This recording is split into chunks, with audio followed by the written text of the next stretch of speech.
A paz do Senhor, seja bem-vindo ao EBD em Foco. Meu nome é Herberson e neste vídeo eu vou comentar a lição número 5 da revista CPAD, a lição aí que traz como título Libertos do Pecado para uma nova vida em Cristo. Você que já acompanha o EBD em Foco sabe como funciona o vídeo de destaque e você que não acompanha, está chegando aqui pela primeira vez, eu vou explicar. Neste vídeo eu vou destacar alguns pontos aqui da lição para tirar algumas dúvidas com relação ao conteúdo desta lição.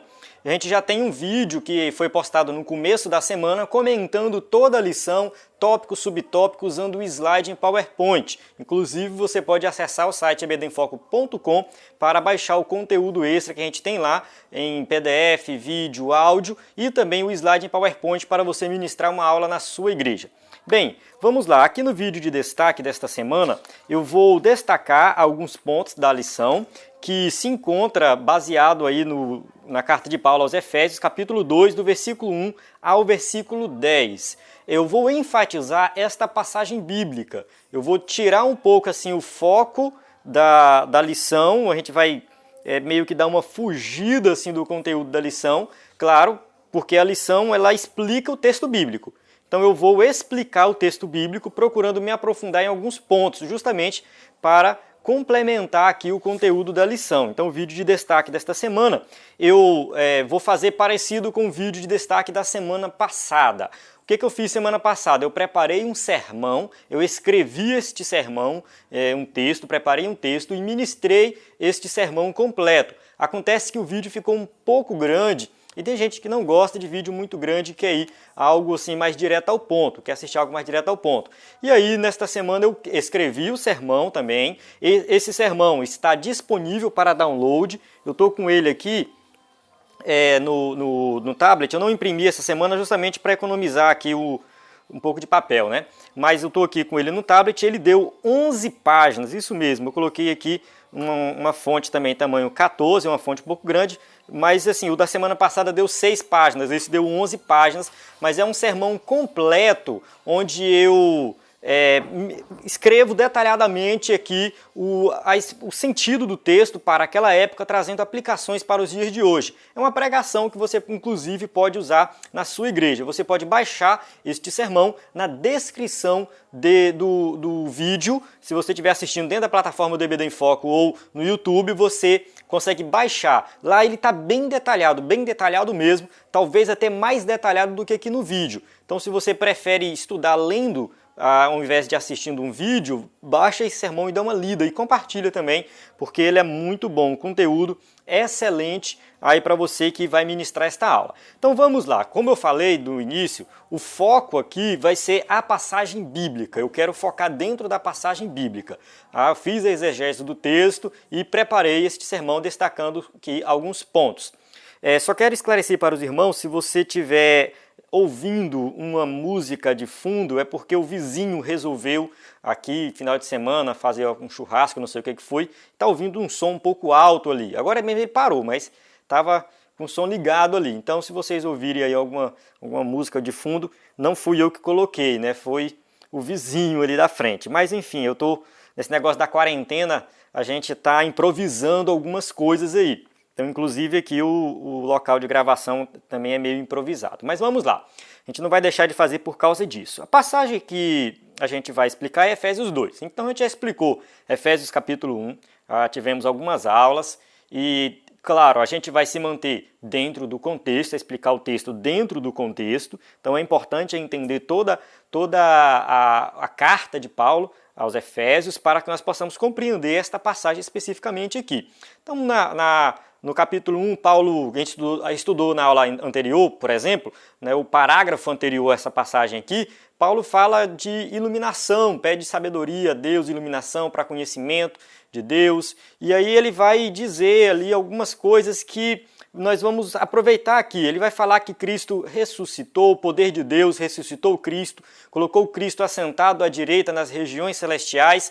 Então isso a gente vai observar nesta passagem aqui. Aqui nesta passagem fala de ressurreição, fala que nós estamos nas regiões celestiais também. Então está tudo dentro do mesmo contexto. Por isso que é bom a gente ler o texto e o contexto. Mas o que a gente pode observar aqui nesta passagem de Efésios 2, de 1 a 10. O que pode observar? Depois de ler, reler e estudar esta passagem, eu observei que Paulo está fazendo um contraste da vida antiga que nós tínhamos com a vida nova que agora nós temos. Este contraste que Paulo faz é da seguinte maneira. Ele fala assim, vocês estavam mortos em transgressões e pecados, ou de acordo com algumas traduções, em delitos e pecados. Mas isso no começo, tá? No primeiro versículo. Mas na frente ele fala, vocês foram ressuscitados com Cristo. Olha só o contraste, mortos, ressuscitados. Ele fala assim, vocês viviam segundo a ordem deste mundo. Vocês obedeciam a este mundo, seguiam este mundo. Aí, lá na frente, ele fala, agora vocês estão assentados nas regiões celestiais. Olha só a diferença. Que seguir a ordem do mundo está assentado nas regiões celestiais. Antes, vocês estavam sob a influência de Satanás. Ele vai falar isso. Ele vai falar que seguiam o príncipe deste mundo, além de seguir o príncipe do ar, né? Na verdade ele usa essa palavra, o príncipe do ar. E aí, assim, segue o mundo e o príncipe do ar, que a gente entendendo pelo contexto de Efésios e o contexto dos evangelhos, é uma referência a Satanás. Então estavam sob influência de Satanás.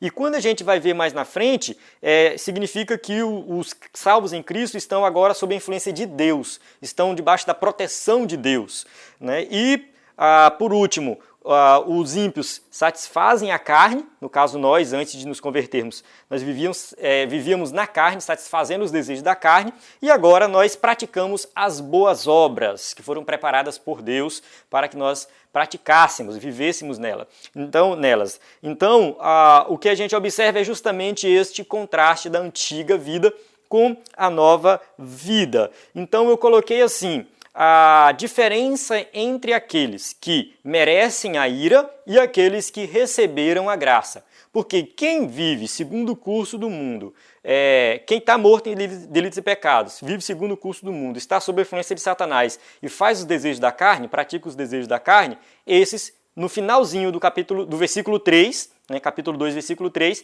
ele vai dizer que são merecedores da ira, então a ira divina. E aqueles que receberam a graça vivem de uma forma diferente. Então aqui a gente vai ver esse contraste, a diferença daqueles que são merecedores da ira e aqueles que receberam a graça. Então vamos lá, aqueles que merecem a ira de Deus. Então vamos detalhar um pouco aqui. Em primeiro lugar, esses que merecem a ira de Deus, que são os ímpios, eles estão mortos. A palavra morto aqui, do grego que é usado é necros, daí que vem a palavra necrotério, tá? Então necros se refere realmente a alguém que é morto, a morte física, então alguém que realmente está numa situação de morte física. Mas também esta mesma palavra é usada em várias passagens, tanto por Paulo quanto por João, enfim, ou Pedro ou Tiago, também para se referir à morte espiritual, que é justamente o que aconteceu com toda a humanidade. Toda a humanidade está morta em delitos e pecados. Romanos 3,23 diz que todos pecaram e destituídos estão da glória de Deus. Então a questão da morte espiritual é o que está dizendo aqui. O ser humano, no seu estado natural, ele está morto. Ele já nasce com a natureza pecaminosa, pratica pecado durante toda a sua vida, então ele está morto, ele morreu. Então, como ele está morto, ele não consegue responder aos impulsos divinos. Ele está com a mente fechada. E essa questão da morte é importante a gente destacar que ela traz também a ideia de separação. Morte é separação. Quando morre alguém a gente chora, lamenta. Por quê? Porque a gente não vai ver mais essa pessoa. E aí em Isaías 59:2 diz, mas as suas maldades separaram vocês do seu Deus. Os seus pecados esconderam de vocês o rosto dele e por isso ele não os ouvirá. Então aqui a gente tem essa questão da separação. Se tem separação, tem perda de comunhão, o homem não se comunica mais com Deus e não consegue mais ouvir a Deus. Vamos lá, continuando. Em segundo lugar, os ímpios, que são merecedores da ira, andam segundo o curso ou a ordem deste mundo. A palavra mundo aqui do grego, cosmos, não se refere ao planeta Terra. Claro, tem momentos que ela se refere ao planeta Terra, tem momentos que se refere a todas as pessoas, mas aqui neste contexto está falando deste sistema pecaminoso, influenciado por Satanás, onde tem aí um modo de vida que não agrada a Deus, que simplesmente recusa tudo aquilo que se refere a Deus. Então,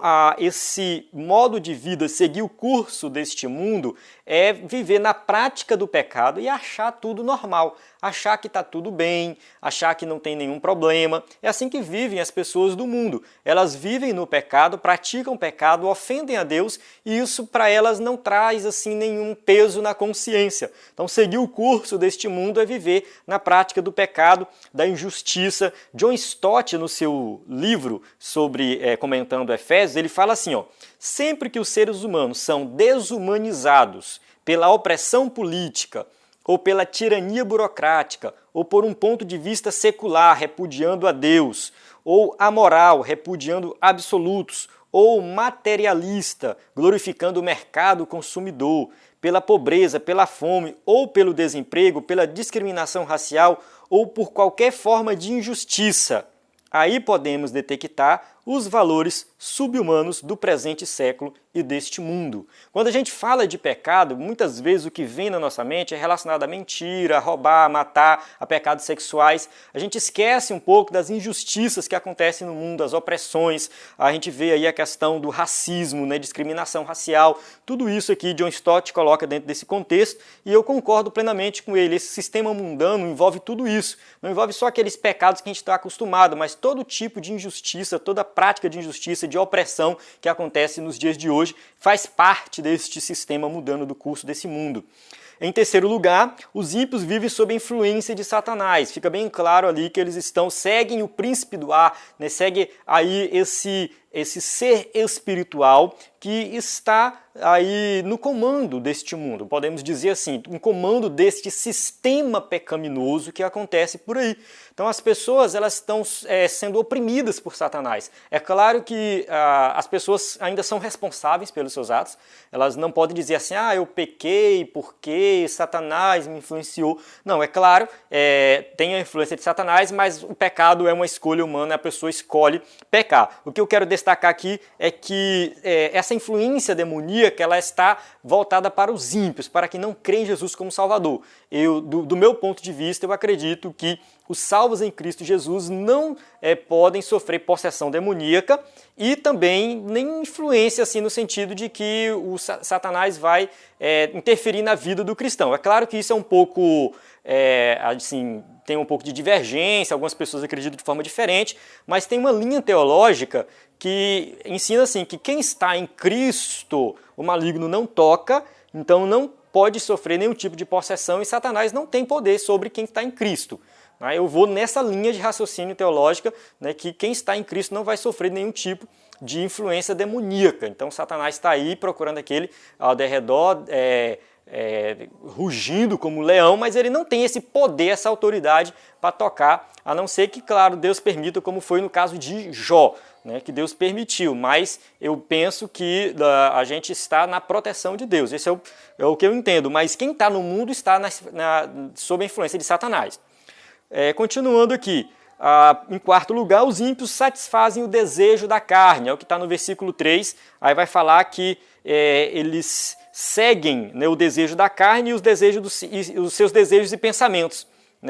Fala assim, melhor dizendo, satisfazendo as vontades da nossa carne, seguindo os seus desejos e pensamentos. Como Paulo está relembrando, como que nós vivíamos antes. Nós vivíamos satisfazendo o desejo da carne. A palavra carne aqui, da forma que ela foi usada, a conjugação sarcos, que é sarx, também a palavra vem da raiz sarx, que se refere à carne, tanto no sentido de carne mesmo aqui, a minha carne, ou se refere no sentido de ser a nossa natureza pecaminosa. Então aqui Paulo está usando nesse contexto de carne ser a nossa natureza pecaminosa. Jesus falou que o que contamina o homem vem do coração, do interior, quando ele está ali com os fariseus, debatendo com os fariseus criticando Jesus, porque Jesus, juntamente com os discípulos, comiam sem lavar as mãos, estavam sendo impuros. Impureza no Antigo Testamento se referia a pecado. E aí Jesus vai falar assim,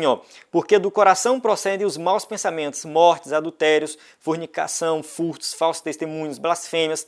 São estas coisas que contaminam o homem, mas comer sem lavar as mãos, isso não contamina o homem. Então, querendo seguir a tradição dos anciãos, querendo ser certinhos ali, com leis que eles criaram, tá? Eles estavam esquecendo realmente de onde vinha a contaminação do homem, que vem do coração, desta natureza pecaminosa. Então Jesus ele vai detalhar isso aí, e Paulo, quando escreve aos Gálatas, ele também detalha um pouco mais, ele mostra que quem satisfaz os desejos da carne pratica todo tipo de pecado, que ele vai falar quais são as obras da carne. Lá, Gálatas 5, 19 a 23, que ele vai falar assim, imoralidade sexual, impureza, libertinagem, e vai descrevendo. Mais na frente ele fala assim, mas o fruto do Espírito é amor, alegria, paz, paciência, ou seja, um contraste. Ou você vive praticando as obras da carne, ou você produz o fruto do Espírito. Só tem essas duas opções. Qual é que você está fazendo?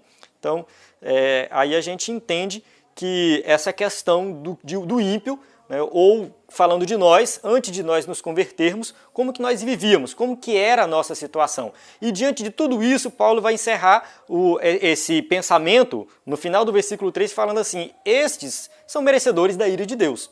Tá? A ira aqui é realmente a ira de Deus. Muita gente fica questionando, mas Deus se ira? A ira de Deus aqui é relacionada ao pecado, à prática do pecado.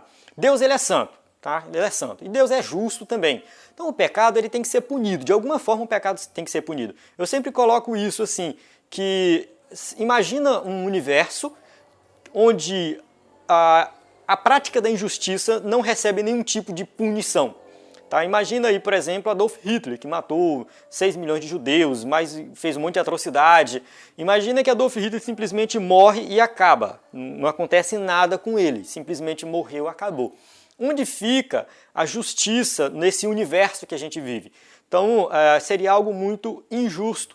Então, olhando desse ponto de vista, eu não sei se posso dizer filosófico ou, quem sabe, ético, Deus ele realmente tem que existir. E ele tem que executar a justiça. Tem que ter uma força maior no universo para executar a justiça. Porque essa justiça, se alguém chega aqui, pratica todo tipo de atrocidade, simplesmente deixa de existir, o universo seria um local realmente injusto. Mas Deus, ele é a própria justiça, ele vai executar a justiça, vai derramar a sua ira sobre aqueles pecadores. É claro que o exemplo do Adolf Hitler é um exemplo bem extremo, a gente pode colocar aqui pecados extremos, como matar, roubar, estuprar, mas a gente, olhando para Deus, no seu nível de santidade, no seu nível moral, todo tipo de pecado, por mais que esse pecado tenha um impacto social muito pequeno, uma mentirinha, uma pequena palavra racista, ou enfim, uma coisinha que pode parecer muito simples, mas para Deus isso é suficiente para alguém passar a eternidade no inferno. É justamente aí que entra a questão da justiça divina. A justiça tem que ser executada. Tá? Então, a ira divina é um tema muito complexo, muito difícil de explicar, não dá para a gente explorar tudo aqui, mas o que fica claro é quem pratica todo tipo de pecado, como está dentro desse contexto aqui, tem que receber a ira divina. Senão o universo seria um lugar injusto. E aqueles que são salvos, como que fica? É porque a ira foi derramada sobre Cristo. Jesus já recebeu a ira divina no nosso lugar. Quando a gente crê em Jesus como Salvador, nossos pecados são lançados sobre ele e ele recebe a ira divina. Tá? Isaías 53, 5. Mas ele foi transpassado por causa das nossas transgressões, foi esmagado por nossas iniquidades, o castigo que nos traz a paz estava sobre ele e pelas suas feridas fomos curados. Então aqui fica bem claro que, não somente essa passagem, mas outras passagens bíblicas vão deixar bem claro que Jesus recebe esta ira e por esse motivo nós alcançamos a salvação. Então a salvação não é Deus passando um pano no nosso pecado, fazendo de conta que nada aconteceu. Não é isso. A salvação é quando nós lançamos os nossos pecados sobre Cristo e ali ele recebe a ira no nosso lugar. Ele faz o pagamento no nosso lugar. Certo? Então, a gente encerra a primeira parte, onde Paulo apresenta aqui a questão do ímpio, né, da situação desses que vivem na prática do pecado, satisfazendo aí os desejos da carne, sob a influência de Satanás. Esses estão mortos em delitos e pecados e são merecedores da ira. Então que isso fique bem claro. Aí Paulo vai para a segunda parte. A segunda parte, é claro, que essa divisão aqui a gente faz para ficar mais didático, onde Paulo ele começa a falar daqueles que receberam a graça de Deus. No versículo 4, ele faz uma transição. Ele apresenta no versículo 4 a misericórdia e o amor de Deus. Então é por causa da misericórdia e do amor de Deus que nós alcançamos, que nós aí vamos alcançar a salvação. E é pela graça, ele faz questão de colocar no finalzinho aí, pela graça sois salvos. Por quê? Porque a salvação não é por merecimento próprio, não somos nós que merecemos ser salvos porque somos bonzinhos e tudo mais. Deus, eu até coloquei aqui no meu texto, assim, Deus poderia simplesmente destruir toda a humanidade, pois todos pecaram. Isso aí, ele poderia fazer isso, ele estaria sendo justo, porque simplesmente todos pecaram, ele foi lá, como ele fez no dilúvio. Tá? Alguém fala assim, como assim Deus destruiu toda a humanidade por causa do pecado? Aconteceu já uma vez, tá? Ele salvou Noé e sua família pela graça, que fique bem claro que Noé não foi salvo porque merecia alguma coisa, foi pela graça. Tá? E aí ele reconstruiu a humanidade, mas ele poderia, até mesmo naquela época, se ele quisesse, ele poderia até matar Noé e acabar com a humanidade. Isso não seria nenhum problema porque todos pecaram. Ponto final. Então, merecedores da ira. Tá? Mas ele é rico em misericórdia e o seu amor é muito grande. Ele traça um plano de salvação e resolveu salvar salvar alguns que vão crer mediante a fé em Cristo, que ele vai colocar mais na frente aqui no versículo 8. Então, vamos... só uma coisa bem interessante é que ele nos amou mesmo nós sendo pecadores. Romanos 5,8 também diz a mesma coisa. Mas Deus demonstra o seu amor por nós. Cristo morreu em nosso favor quando ainda éramos pecadores. Então a gente tem que entender que a salvação foi uma iniciativa divina, partiu de Deus e essa salvação ela não tem nada a ver com os nossos méritos. Tá? Então por isso que vem a palavra graça, que é favor imerecido. Então vamos lá, falando agora daqueles que receberam a graça. Olha só, a ira é merecida, porque foi praticado algo para merecer a ira. Praticou-se o pecado para merecer a ira. A graça não é merecida, é favor imerecido, pela sua própria natureza. Não pode falar de graça merecida, é uma contradição muito grande. A graça, por natureza, ela é imerecida. Então, por isso que eu coloquei aqueles que receberam a graça, não aqueles que merecem a graça, que ninguém merece a graça. Então, é uma contradição, não pode falar. Então, receberam a graça. Então, quem recebeu a graça foi ressuscitado com Cristo. Antes estávamos mortos em delitos e pecados, agora nós somos ressuscitados. Olha só o contraste. Assim como Cristo ressuscitou, a passagem anterior, capítulo 1, do versículo 15 ao 23, fala do grande poder de Deus, este poder que ressuscitou Cristo, este poder também nos ressuscitou para uma nova vida. Daí vem a ideia de que nós, como salvos em Cristo, somos novas criaturas. Nós somos ressuscitados, estávamos mortos e agora fomos ressuscitados. Isso aqui é no sentido espiritual. Agora nós temos a capacidade de responder aos estímulos divinos. O morto não tem, mas nós que estamos vivos temos. O morto não ouve a Deus, mas nós que estamos vivos conseguimos ouvir a Deus. O morto não tem comunhão com Deus, mas nós temos comunhão com Deus. E assim aquela comunhão que foi perdida lá no Jardim do Éden por Adão e Eva foi restaurada agora porque fomos ressuscitados em Cristo. Tendo sido, pois, justificados pela fé, temos paz com Deus por nosso Senhor Jesus Cristo. Romanos 5,1. Então volta a paz com Deus, a comunhão com Deus. Aqui, nesse sentido de que agora nós temos realmente uma comunhão perfeita porque fomos ressuscitados pelo poder de Deus. Vamos lá. Em segundo lugar, os que receberam a graça estão assentados nas regiões celestiais. Paulo deixa isso bem claro no versículo 6, lá no capítulo 1. No versículo, ali na passagem de 15 a 23 que a gente estudou, bem no final, fala que Cristo está assentado à direita nas regiões celestiais. Fica bem claro que as bênçãos que Cristo recebeu, nós também estamos recebendo como salvos. porque tudo nós recebemos nele. Ele ressuscitou, nós fomos ressuscitados espiritualmente nele. Ele está nas regiões celestiais, nós também estamos. Regiões celestiais é um estado que nós estamos agora como salvos em Cristo. É claro que nós faz uma referência ao céu, porque um dia nós estaremos lá, mas como nós não chegamos no céu ainda, nós já estamos desfrutando das bênçãos da salvação aqui nessa terra. Jesus falou, quem crê em mim já tem a vida eterna. João 6,47. Então nós já temos a vida eterna. Essa questão de estar assentado também é bom destacar, porque ela é explorada também lá em Hebreus 10:12. Fala que Cristo está assentado. É uma referência ao Antigo Testamento que o sacerdote ele não se assentava, não tinha cadeira dentro do tabernáculo. Ele tinha que estar em pé realizando sacrifícios, fazendo aquilo que nunca se acabava e que se repetia.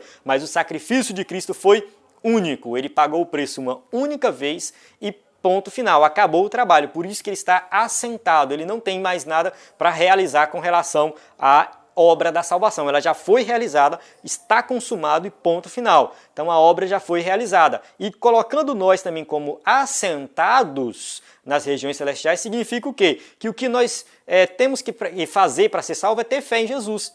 Crer em Jesus como Salvador. E aí depois o que vem disso é resultado da salvação. Mas não tem mais nada que eu precisa fazer para ser salvo. Ser salvo é igual a mulher estar grávida. Uma mulher está grávida ou ela não está. Não tem a meia grávida, mais ou menos grávida. O salvo é a mesma coisa. Ou tu é salvo ou tu não é. Ou um ou outro. Então, ser salvo em Cristo Jesus é justamente você crer em Jesus como Salvador. Você já é salvo. Você já tem a vida eterna. Não tem mais nada para ser feito. Por isso que estamos o quê? Assentados. É claro que assim, assentado não está falando com relação à vida cristã cotidiana, que nós temos que trabalhar, fazer a obra, evangelizar, fazer boas obras, como eu vou falar mais adiante. Não tem relação com isso, mas é no sentido de realização da obra da salvação na nossa vida, que já foi realizada de uma vez por todas. Em terceiro lugar, os que receberam a graça estão sob a influência de Deus. Os ímpios não estão sob a influência de Satanás, mas os salvos estão sob a influência de Deus. Isso não está no texto bíblico, eu não consigo enxergar isso no texto bíblico. Mas como que a gente pode tirar isso do texto? Presta atenção, ó. Deus nos amou, Deus nos ressuscitou, Deus nos fez assentar em lugares celestiais, tudo isso está no texto. Versículo 4, 5 e 6 do capítulo 2. Mais adiante, diz que a salvação não vem de nós, mas de Deus, versículo 8, que somos criaturas de Deus e que Ele preparou as boas obras para nós, que nós praticássemos. Então, diante de tudo isso, não sobra mais nada para nós, basta crermos e confiar nele, pois Ele realiza tudo para os seus filhos. Estou sendo aqui literal de acordo com o que eu escrevi no meu texto. Ou seja, tudo vem dele. Ele nos amou, ele nos salvou, a iniciativa é dele. Então nós estamos sob a influência de Deus e não de Satanás. Então é o contraste que Paulo está fazendo aqui. Os ímpios estão sob a influência de Satanás e nós sob a influência de Deus. Então estar sob a influência de Deus significa o quê? Estar protegido. Como eu falei no começo, aquela questão de que muitos acreditam que o crente pode ficar possesso por Satanás. Isso não tem base bíblica. A Bíblia diz que quem está em Cristo está guardado e o maligno não toca. 1 João 5,18. Então, eu creio que nós estamos protegidos e Satanás não tem nenhuma influência sobre os salvos. Muita gente usa aquela passagem de Pedro, Será que Pedro estava possesso, quando Jesus falou assim, afasta de mim, Satanás? A questão toda daquela passagem, a gente precisa, claro, estudar ela sob o seu contexto, de forma mais detalhada, mas a palavra usada ali, tradução dela é adversário, E a ideia ali não era que Pedro estava possesso, mas o que Pedro falou, a ideia de Pedro de que Jesus não deveria morrer, essa ideia, ela é uma ideia que pertence a ele, a Satanás. Então Pedro, ao mesmo tempo que ele traz uma revelação, Jesus pergunta, quem sou eu? Ele fala, tu és o Cristo, Filho de Deus vivo. Aí Jesus fala assim, isso tu não veio de ti, veio do alto, foi uma revelação do alto. Então, ao mesmo tempo que Pedro recebe uma revelação do alto, ele profere algo que se refere também a um pensamento maligno do adversário. Mas eu não creio ali que Pedro estava possesso, não vejo isso no texto bíblico. Mas isso aí é uma outra história, A gente até teve revistas que falam desse tema. Mas, continuando, aí a questão do texto, voltando para nosso sermão, a gente vai só concluir aqui com relação aos que receberam a graça, né? Os que receberam a graça praticam boas obras. Aqui entra a questão da salvação. Paulo vai deixar bem claro no versículo 8 que a salvação é pela graça mediante a fé em Cristo Jesus e não é por obras. Não é porque eu sou bonzinho, faço coisas boas, ajudo o próximo, ajudo o necessitado, faço doações, sou uma pessoa bacana que eu vou ser salvo. As minhas obras não têm capacidade de me salvar, ela não tem valor nenhum com relação à minha salvação. Para produzir a salvação, para eu alcançar a salvação, não é através de boas obras. Paulo deixa isso bem claro. Isso está em todos os ensinamentos de Paulo. Paulo deixa bem claro que as boas obras elas não salvam, mas ele coloca adiante que quem é salvo pratica boas obras. Elas são um resultado da salvação. Isso que Tiago, que escreve na sua carta, Tiago 2,18 diz: mas alguém dirá, você tem fé, eu tenho obras. Mostre-me a sua fé sem obras, e eu lhe mostrarei a minha fé pelas obras. O que Tiago está querendo dizer aqui? Ele está falando o seguinte: a evidência da minha fé, a evidência de que eu sou salvo, é porque eu vivo na prática das boas obras. Através das minhas boas obras, eu mostro que eu creio em Jesus como Salvador. É o resultado da fé em Cristo Jesus. Essas boas obras não são para glorificar a nós, mas são para glorificar a Deus. Essas boas obras foram preparadas por Deus para nós. Elas estão disponíveis aí. E aí nós temos que pensar, será que estamos realmente praticando boas obras? Tem gente que leva muito ao pé da letra essa questão das boas obras e esquece, porque a salvação é pela fé, pela fé, pela fé, pela fé, e esquece de praticar obras. Outros se ligam muito nas obras e esquecem da fé. Esses extremos devem ser evitados. Tá? Tem que andar junto. Você tem que ter fé em Jesus e como resultado de uma verdadeira fé, você vai praticar boas obras em todos os aspectos. Então a gente tem que ajudar quem precisa, a gente tem que amar o próximo como a nós mesmos, independente de quem seja esse próximo. Eu até coloquei aqui no meu texto alguns exemplos de coisas assim, que a gente às vezes não tem o poder de agir, mas a gente pode falar, a gente pode denunciar, a gente pode batalhar contra aquilo. Então eu coloquei aqui o exemplo de Martin Luther King, que era um pastor batista, que era negro, e estava lutando pelos direitos dos negros. Os negros sofriam muito preconceito, racismo era institucionalizado nos Estados Unidos na década de 50, 60, aquele período lá, né, antes da década de 60. Então Martin Luther King não era político, não era empresário, não tinha influência nenhuma praticamente, mas ele, cheio do Espírito Santo, sabendo que aquilo que estava acontecendo naquela sociedade era uma injustiça social, que Deus não aprovava isso, ele lutou contra isso, partiu para cima, fez movimento, conquistou muita coisa e deixou um legado. Ele morreu matado em um dos seus comícios, onde ele estava palestrando, comício entre aspas, que era um movimento que ele estava fazendo, palestrando, não era político ele, e ali alguém atirou nele. Tá? Mas ele deixou um legado e ele lutou, ele batalhou contra aquilo, mesmo ele não tendo poder assim de eu vou assinar aqui e mudar, mas ele batalhou contra aquilo. Tá? Então John Wesley, por exemplo, também grande pregador lá da Inglaterra na época da escravidão, ele também não tinha nenhum poder, mas ele escrevia cartas para os políticos denunciando, pedindo a questão da abolição da escravidão da época, enfim. Então assim, às vezes a gente não tem aquele poder de ir lá e acabar com aquela injustiça, mas a gente pode denunciar, a gente pode se posicionar contra todo tipo de injustiça. Isso também está dentro da prática das boas obras. Bem, então aqui eu deixo essa mensagem para você que é crente. Se a gente olhar para o apóstolo Paulo, imaginar o apóstolo Paulo escrevendo lá esta carta, o que ele tinha em mente, será? Em tentar relembrar os crentes como que era a vida deles antes e como que é a vida deles agora. Paulo tinha em mente que ele tinha que despertar os crentes para a prática das boas obras, para que a igreja pudesse impactar a sociedade, para que a igreja pudesse agir na sociedade de tal forma que ela mostrasse quem de fato ela é. Então a igreja ela não pode se misturar com este mundo, a igreja não pode seguir aí os desígnios desse mundo, mas ela tem que ter a sua identidade.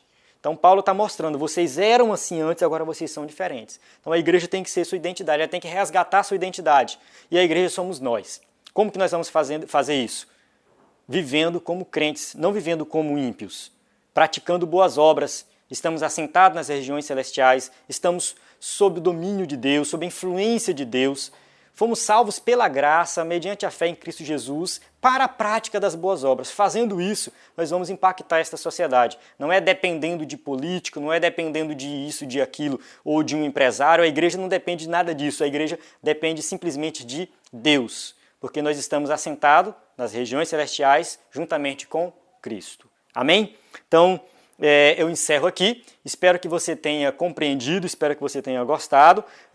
Não sei se o vídeo ficou curto, de vez em quando eu confiro aqui o tempo, mas eu já parei de conferir, porque assim, eu começo a falar e eu vejo que eu tenho que falar e expressar tudo que eu estou aqui no desejo do meu coração. Então pode ser que o vídeo não ficou curto como eu queria, mas o conteúdo eu acredito que eu consegui passar e eu recomendo você acessar o site do EBD em Foco ou clicar no link na descrição do vídeo para baixar este PDF, dar uma estudada de forma mais detalhada e também compartilhar esse conteúdo com os irmãos, amigos que você conhece aí da EBD que querem ministrar uma aula de excelência. Amém? A paz do Senhor, até a próxima.